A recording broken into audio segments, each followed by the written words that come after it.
You don't need to read the first one in order to do the second one. Which one do you want to hear today? That one. The first one. The second one. I'm the author. And then I also drew the pictures.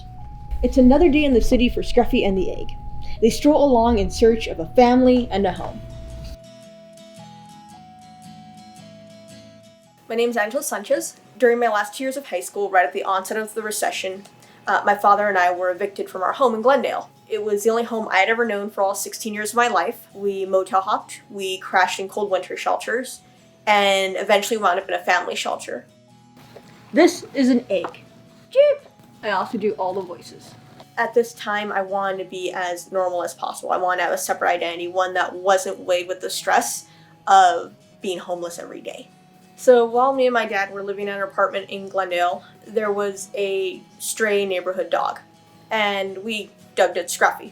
Then when we were evicted, my dad kind of joked that, well, think of it like, like we're now living the experience of the Scruffy dog. Eventually we began to tell stories about Scruffy, this stray dog that was looking for a home.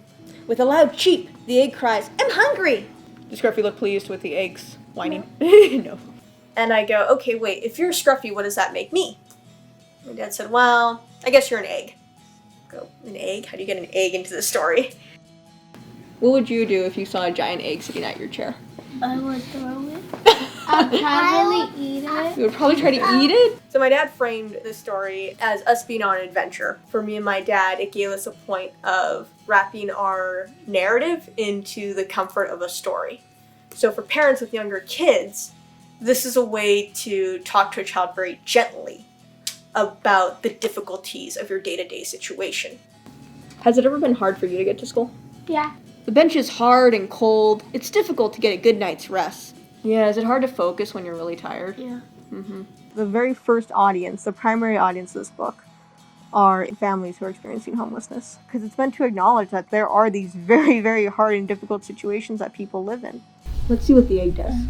I'm so glad you told me, she says. Our school has ways to help you. When I was homeless, I wish I had told more teachers that I was homeless.